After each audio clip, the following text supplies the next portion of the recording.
name is Carney, and I'd like to ask you a question. What do you think it takes to make a great invention? Well, the dictionary says it should be novel or unique. It should have utility and be non-obvious. But some people that know a little bit about inventing might tell you that it also needs to have a fair share of blood, sweat, and tears. I'd like to share with you right now what I think was a great invention, and it certainly had its fair share of blood, sweat, and tears. The device is known as Rotoscope. Rotoscope was named after its inventors, Carney Jr., my father, and a projectionist by the name of Tom Smith. That's R-O for Ro, T-O for Tom, and scope, well, because it's an optical invention. I'll take you on a little journey, and we'll see how we got from this tiny wooden prototype to a sophisticated machine made out of mirrors and glass and aluminum, magnesium, and motors. But like many inventions, the inspiration for Rotoscope came from someone else. So before we get started, I'll take this opportunity to give you a little background history. In 1936, my grandfather, Carney Sr., also known as Doc, was a businessman in Rolla, Missouri.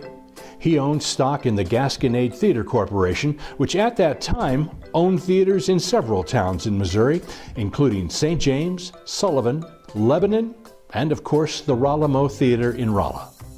In December of 1941, Doc Carney also built and operated the Uptown Theater, right next to, well, in fact, within 3 feet of his home on Pine Street in Rolla, Missouri. At about the same time, my father, Jr., was an Army projectionist in San Francisco. He returned home to Rolla, Missouri when the Second World War ended in 1945. He returned to manage the aforementioned theaters, and in 1949, the Ritz Theater in Rolla was purchased, and the Row Theater in St. James, Missouri was built. With all these theaters to manage, you might think that Jr. would be busy enough, but in late 1952, he traveled to New York City to the Broadway opening of Cinerama. Cinerama would take moviegoers by storm, featuring a wide, curved screen that seemed to engulf the viewer. When Jr. saw Cinerama, he was hooked. He wanted to bring it back to Rolla, but he felt there were some inherent problems with the system. This system required 3 synchronized cameras to film the scene, and then 3 synchronized projectors to project the scene back up on the screen. Now, this was before computers were around to automate all this, so it was actually pretty expensive and time-consuming to pull it off. And so it began. Carney was convinced there had to be a way to capture a 180-degree field of view onto a single 35mm frame. If that device could be designed, then a similar device to project the image could also be possible. Testing with spare lenses from the theater projection equipment, Mr. Carney soon realized there was a solution, but it would take time and money to realize. He hired a projectionist friend by the name of Tom Smith to assist in the endless tests and experiments. Well, things started getting serious in 1953 with the purchase of a professional 35mm camera, along with hundreds of individual lenses to use while they were testing. The research and experimentation continued from 1954 through 1958, with a functional system making local films by the spring of 1959. As progress continued, it became clear to the pair that their test films could actually be made to be interesting, even educational. The real strength of the 180-degree projection system was its ability to upset the viewer's equilibrium. A roller coaster ride could cause the viewer to almost fall out of their seat. Just the act of turning a corner while driving down a Rolla street could cause butterflies in your stomach. And many Rotoscope attendees would leave the theater complaining of nausea and disorientation. Well, not fully appreciating the special effects value of Rotoscope at the time, the team often focused on less nerve-wracking subjects like steam engine shows, airplane rides, river cruises, and state fairs. It went all across a 4-state area. As time went by, the film library started to build up, and before shooting was completed in 1966, over 45 reels of 35mm film would be exposed, developed, and finally edited. The end result was a 25-minute demonstration film consisting of what the inventors considered the very best of the best. By 1957, it was clear that the pair were really onto something, and Roe and Tom began the process of applying for patents on the rotoscope system. They identified and applied for patent protection on 3 separate components of the system, including the screen, the attachment for the camera, and the attachment for the projector. Patents were finally awarded from the United States Patent Office in October of 1962, and a short time later they were awarded in Japan and Germany, applied for in Great Britain, Canada, Mexico, France, and Italy. With patents in hand and a travelogue-style demonstration film ready to show, invitations were sent out to major players in the entertainment world. Early demonstrations were held in the Rolamo Theater in Rolla until it was sold to the Rolla State Bank in July of 1961. Soon after, the system was up and running in the Rowe Theater, located in St. James, Missouri.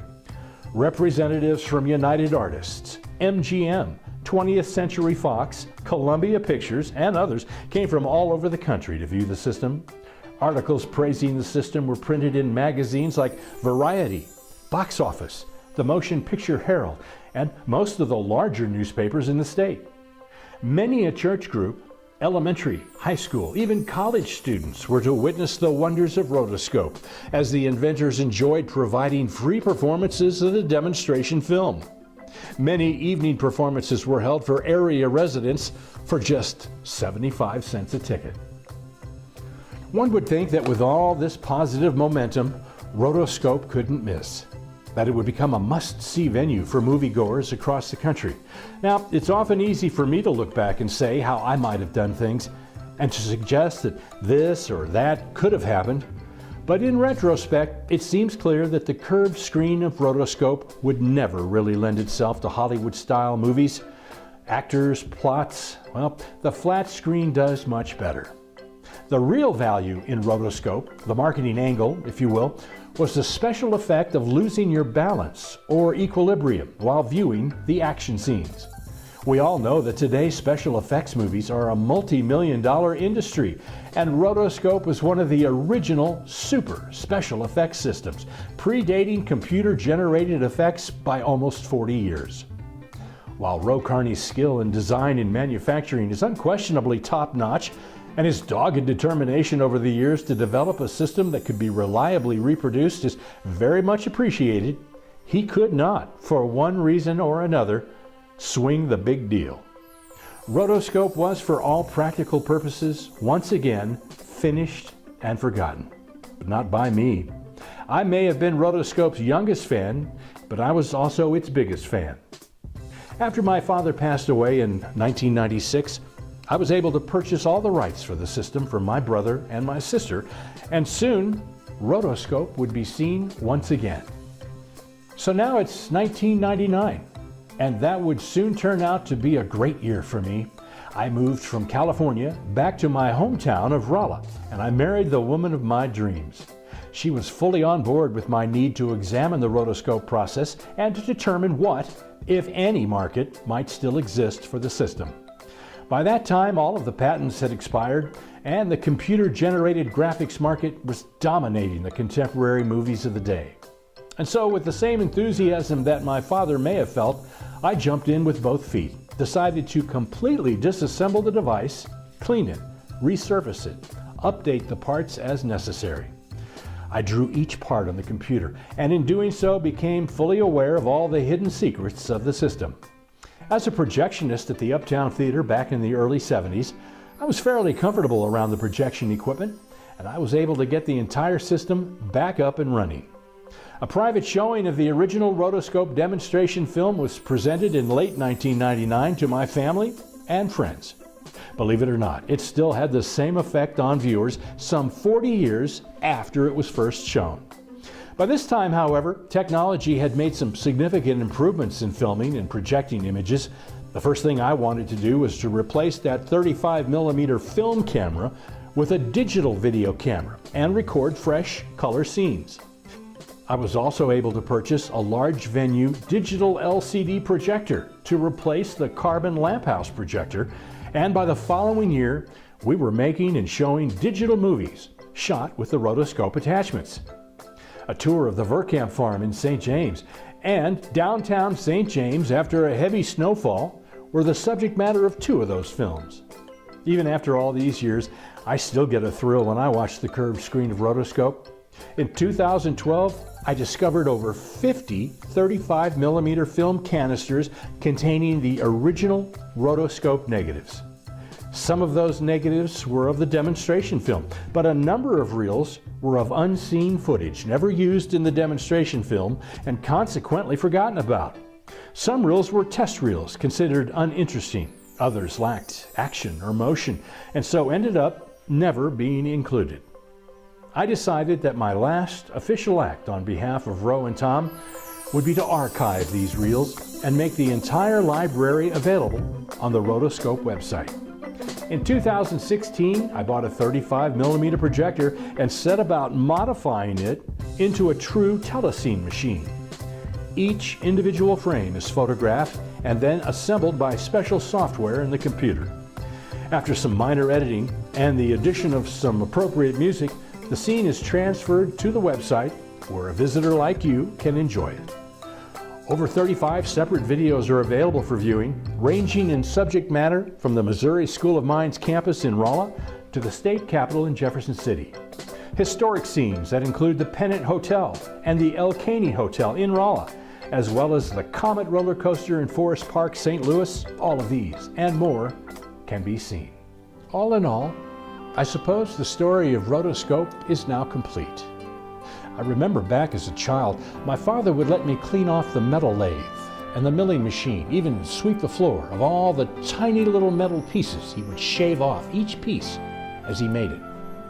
I didn't realize it then, but I guess in some small way I was a part of Rotoscope.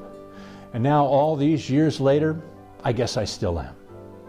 You know what? I continue to think that Rotoscope was a great invention. For Ro, for Tom, for Rotoscope, I'm Gene Carney.